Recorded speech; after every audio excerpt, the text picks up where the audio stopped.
నమస్కారం అండి. మనం ఇప్పుడు పి. చంద్రికాశేఖర్ గారు రచించిన 'సర్దుకుపోదాం రండి' అనే కథను విందామా? రాత్రి 8:30 గంటలు దాటింది.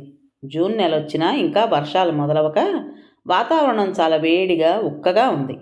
సెల్లార్లో కారు పార్కు చేసి అలసటగా లిఫ్ట్ ఎక్కింది దివ్య. ఒక్క నిమిషం నిలబడితే చాలు, కళ్ళు మూసుకుపోతున్నాయి. ప్రాజెక్టు చివరి దశకు వచ్చేసింది అని ఊపిరి తీసుకునే లోపు అనుకోకుండా ఒక ఇష్యూ వచ్చింది. 2 రోజుల నుండి టీమంతా ఆ పని మీదే శ్రమిస్తున్నారు. చివరకు అది ఈరోజు కొలిక్కొచ్చింది. విపరీతమైన నిస్త్రాణగా ఉంది దివ్యకి. దానికి తోడు గంట నుండి తలనొప్పి ఒళ్ళు నొప్పులు కూడా మొదలయ్యాయి. ఫ్లోర్లో లిఫ్ట్ ఆగగానే దిగి తన ఫ్లాట్లోకి నడిచింది. సాగర్ ఏం చేస్తున్నాడో అనుకుంటూ తన దగ్గరున్న కీతో లాక్ ఓపెన్ చేసి లోపలికి నడిచింది. సాగర్ హాల్లోనూ బెడ్రూమ్లోనూ కూడా లేడు. సిటౌట్లోకి వెళ్ళింది దివ్య. అక్కడ తన పెయింటింగ్కి మెరుగులు దిద్దుతూ దివ్య రాకని కూడా పట్టించుకునే స్థితిలో లేడు సాగర్. చిన్నగా నిట్టూరుస్తూ లోపలికి నడిచింది. వేడి నీళ్లతో స్నానం చేసి నైట్ డ్రెస్ వేసుకుని రాగానే కొద్దిగా రిలీఫ్ అనిపించింది. జుట్టుకు క్లిప్ పెట్టుకుంటూ డైనింగ్ టేబుల్ దగ్గరకు నడిచి గిన్నెలు మూత తీసి చూసింది. పొద్దున్న చేసి పెట్టిన ఐటమ్స్ అన్నీ అలానే ఉన్నాయి. కూరలన్నీ ఓవెన్లో వేడి చేసి రైస్ కుక్కర్ మళ్ళీ స్విచ్ ఆన్ చేసింది. సాగర్ లంచ్ కూడా చేయలేదంటే ఉసూరుమనిపించింది. అన్నీ టేబుల్ పైన సర్ది మళ్ళీ సాగర్ దగ్గరకు వెళ్ళింది దివ్య. ఇంకా అదే భంగిమలో ఉన్నాడు అతను. ఇంట్లో తన ఉనికి అతన్ని ఏమాత్రం డిస్టర్బ్ చేయలేదన్నమాట. సాగర్ గట్టిగా పిలిచింది దివ్య. అప్పుడు ఈ లోకంలోకి వస్తూ, హాయ్ దివ్య, చెప్పు, తల తిప్పకుండానే అడిగాడు సాగర్. భోజనం చేద్దాంరా, నువ్వు లంచ్ కూడా చేయలేదు పిలిచింది. సారీరా, ఇంకో గంటలో నా పని అయ్యాక తింటాను, నువ్వు తినేయి చెప్పాడు సాగర్. అది కాదు అంటూ దివ్య ఏదో చెప్పబోతుండగా మొబైల్ రింగ్ అయింది. సాగర్ ఫ్రెండ్ అనిల్ కాల్ చేస్తున్నాడు. ఫోన్ లిఫ్ట్ చేసి, హలో అనిల్, ఎలా ఉన్నావు అంది దివ్య. నేను బాగున్నాను కానీ ఏమైపోయాడు వీడు? పొద్దుట్నుంచి కాల్ చేస్తున్నా లిఫ్ట్ చేయడే. నాకు రెజ్యూమ్ పంపాడు కదా, నేను అది చూపించి మా బాస్తో మాట్లాడాను. సాగర్ని ఈరోజు వచ్చి కలవమన్నారు ఆయన. ఆ మాట వాడితో చెప్పాలని మార్నింగ్ నుండి కాల్ చేస్తుంటే రెస్పాన్స్ లేదు. ఈరోజు మా బాస్కి ఏదో సర్ది చెప్పాలే కానీ రేపు మాత్రం వాణ్ణి తప్పక వచ్చి కలవమను. లేట్ చేస్తే ఆఫర్ మిస్ అవ్వచ్చు చెప్పాడు అనిల్. సారీ అనిల్, నేను మాట్లాడి రేపు తప్పక పంపుతాను చెప్పింది Divya. Okay bye, good night. Call cut చేశాడు అనిల్. ఒక్కసారిగా కోపం ఉక్రోషం ఉవ్వెత్తున ఎగిసిపడ్డాయి దివ్యలో.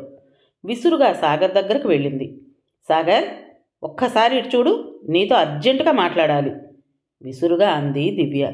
కాసేపు ఆగు దివ్య, తర్వాత మాట్లాడదు గాని సీరియస్గా చెప్పాడు సాగర్. అంతే, ఆగ్రహం కట్టలు తెంచుకుంది దివ్యలో. తనేం చేస్తోందో తెలియని ఆవేశంలో అక్కడున్న కలర్స్ ప్లేట్ని ఎత్తి నేలకేసి కొట్టింది. మొత్తం రంగులన్నీ అక్కడ చిందటమే గాక కొన్ని రంగులు సాగర్ వేస్తున్న పెయింటింగ్ పైన చిమ్మినట్లుగా పడ్డాయి. నిమిషంలో ఆ అందమైన బొమ్మ కాస్త రంగులతో వికృతంగా మారిపోయింది. నిశ్చేష్టుడయ్యాడు సాగర్. జరిగింది అర్థమయ్యేసరికి అతనిలో కోపం కట్టలు తెంచుకుంది. దివ్య, నువ్వేం చేస్తున్నావో నీకు అర్థమవుతోందా గట్టిగా అరిచాడు. అసలు నువ్వేం చేస్తున్నావో నీకు తెలుస్తోందా? జాబ్ కోసం ఎన్ని రోజుల నుంచి వెయిట్ చేస్తున్నావు? మంచి ఆఫర్ వస్తే నువ్వు ఫోన్ లిఫ్ట్ చేయకుండా రంగులు పులుముకుంటూ కూర్చున్నావు కోపంగా అంది దివ్య. దివ్య, నీకు తెలుసు కదా, నేను ఒక పెయింటింగ్ మొదలు పెడితే అది పూర్తయ్యేదాకా ఆ మూడ్లో నుండి బయటకు రాలేనని చెప్పాడు సాగర్. తెలుసు సాగర్, నీలోని ఆ కళను చూసే నేను ఇష్టపడి కోరి నిన్ను పెళ్లి చేసుకున్నానని కూడా తెలుసు.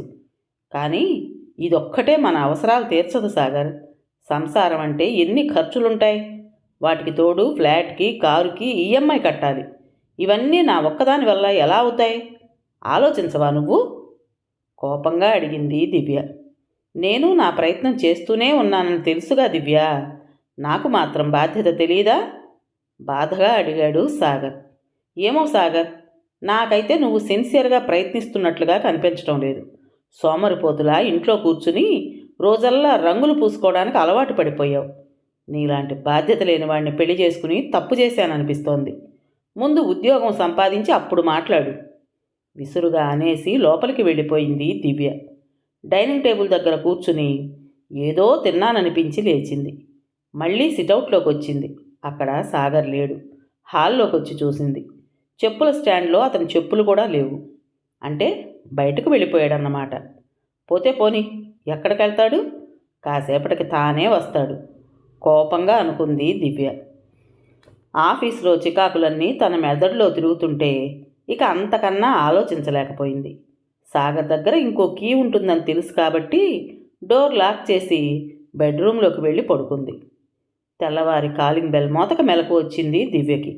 అతి కష్టం మీద మంచం దిగి వెళ్ళి డోర్ తీసింది. వచ్చింది పని మనిషి వనజ. ఏమ్మా, ఇంకా లెగలేదా అనుకుంటూ లోపలికి వచ్చింది.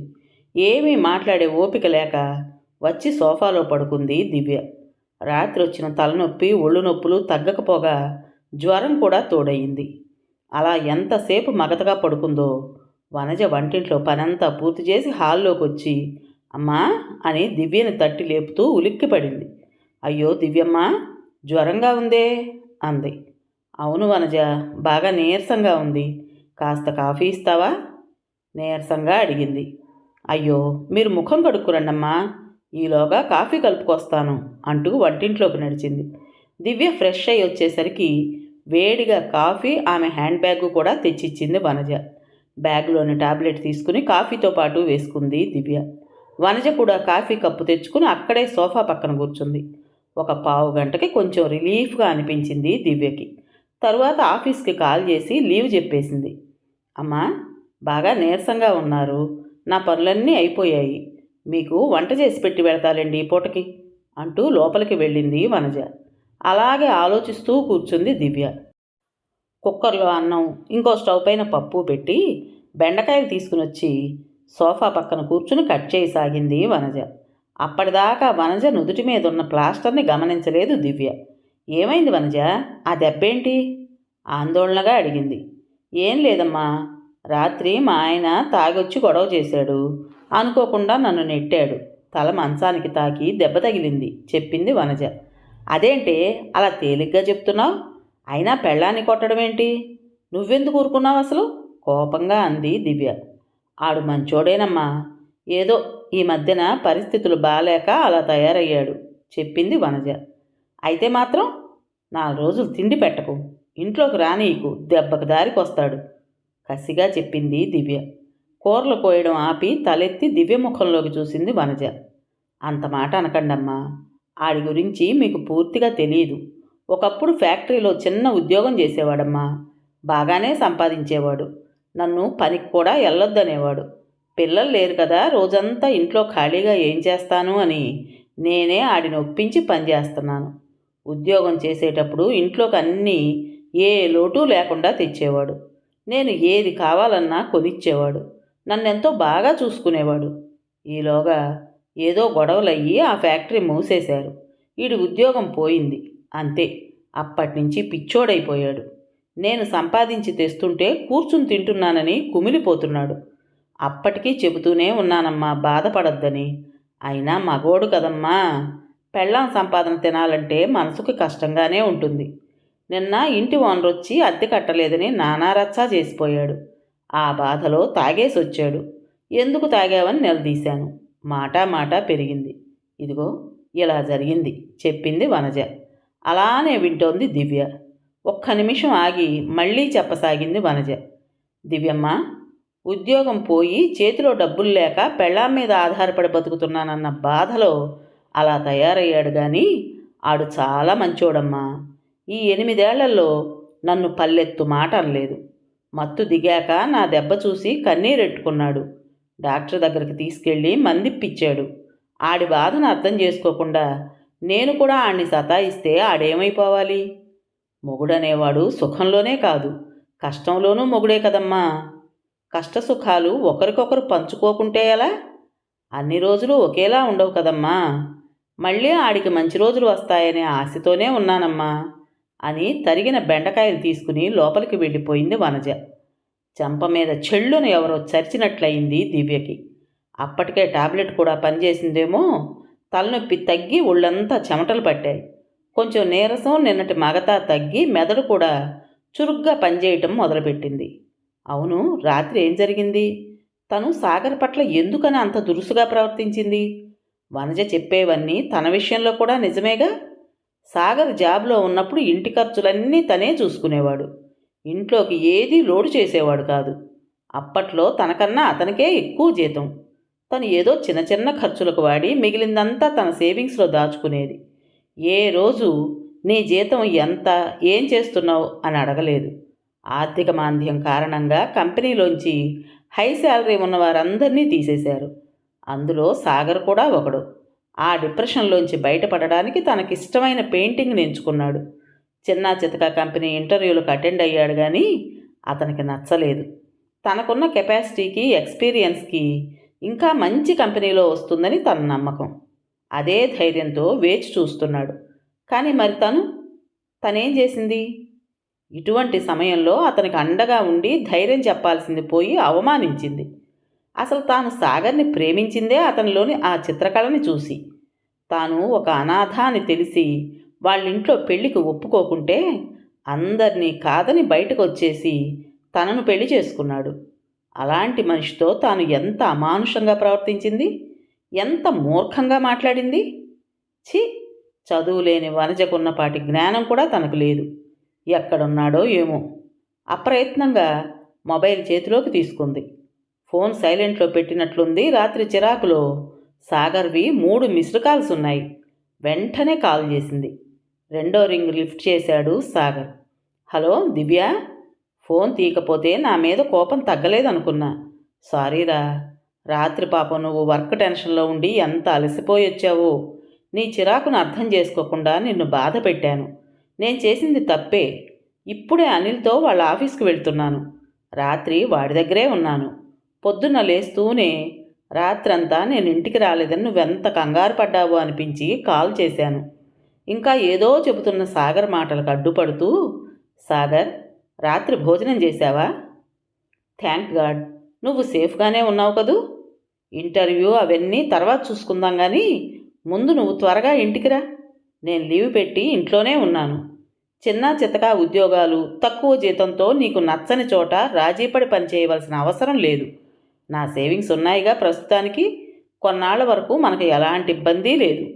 నీ అర్హతకి తగిన జాబ్ దొరికినప్పుడే చేద్దువు గాని. నేనే నా ప్రవర్తనకి నీకు సారీ చెప్పాలి.